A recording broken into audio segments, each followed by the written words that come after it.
Dear student, इस lesson के इस फिफ्थ शुमारे में आप सबका खैर मकदम। मियाँ बीवी किसी के साथ तकरार हो रहा है, यानी हम कलर्स ऑफ रेनबो पढ़ रहे। रेनबो की याद में खोया हुआ हस्बैंड, फिर उसको बीवी के साथ तकरार हो जाता है, थोड़ी सी ऊंची ऊंची बातें हो जाती है। आगे क्या होता है इस एपिसोड में हम जानने की कोशिश करेंगे। Seeing me in an anger mood, she turned to go to the kitchen saying, "You don't have a drink.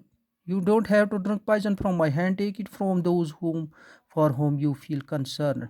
उसने मुझे गुस्से में देखा और वो किचन में चली गई कि ये कहते हुए कि आपको मेरे हाथ से जहर नहीं खाना है, उनके हाथ से खाना है, जहर लेना है जिनको आप चाहते हो। It touched me to quick. It was very accusation. I got up in huff. Something had started brewing me within. ये बात मेरे दिल को छू गई और ये एक इल्ज़ाम था मुझ पर, और मैं इसी जल्दी में उठा। Something had started brewing within, कुछ जलन सी हो रही है मेरे अंदर। Just then my mother came, इसी दौरान मेरी माँ आई। Why do you quarrel and hurt each other like this, आप एक दूसरे को क्यों हर्ट करते हो ये लड़ाई झगड़ा करके। You are grown up now, आप तो आप बड़े हो चुके हैं। You should think about your children also, आपको अपने बच्चों के लिए मुतलिक भी सोचना है। What impression will they carry and cherish, वो आपसे क्या सीखेंगे। I slipped my shoes on and went on, मैंने जूते लगाए और बाहर चला गया। I return late at night, मैं शाम देर को आया। I took my morning meals out and spent the afternoon in the cinema hall, मैंने बाहर ही खाना खा लिया और पूरा दिन सिनेमा हॉल में गुजारा। In the evening I went around with friends, शाम को मैं दोस्तों के साथ निकल पड़ा। By now my anger had subsided, अब तक मेरा गुस्सा ठंडा हो चुका था।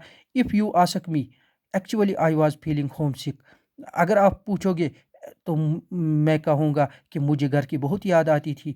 When I returned the kids had gone to sleep, जब मैं आया तो बच्चे सो चुके थे। My wife was sitting all by herself, मेरी बीवी बैठी हुई थी अकेली। As soon as she saw me, जो ही उसने मुझे देखा, शी वेंट टू किचन, वो किचन में चली गई। And bought me food in a thali, उसने थाली में मेरे लिए खाना लाया। माई एंगर वो हैड गॉन, मेरा शरारत जा चुका था, मेरा गुस्सा जा चुका था। But looking at her face I felt that her anger had also disappeared, लेकिन जब मैंने उसका चेहरा देखा तो मुझे लगा कि उसका गुस्सा भी चला गया था। Leaving behind only sadness and regret, उसके चेहरे पे सिर्फ अफसोस और मायूसी दिखती थी। In order to keep my pride, मुझे अपना गुरूर बरकरार रखने के लिए मैंने कहा, I am not going to eat, मैं आज नहीं खाऊंगा। I will go without food and it will be good if I die, मैं खाने के बगैर सो जाऊंगा, यही अच्छा होगा कि अगर मैं मर जाऊं। Good riddance for you also, it was apparent that I had not gone without food, लेकिन आप जानते हैं कि मैंने खाना खाया था।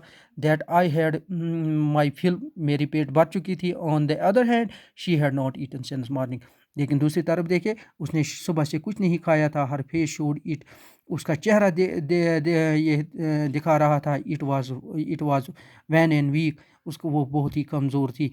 But I kept up my manly ह्यूटर, लेकिन मैंने अपनी आदमियत को बरकरार रखा।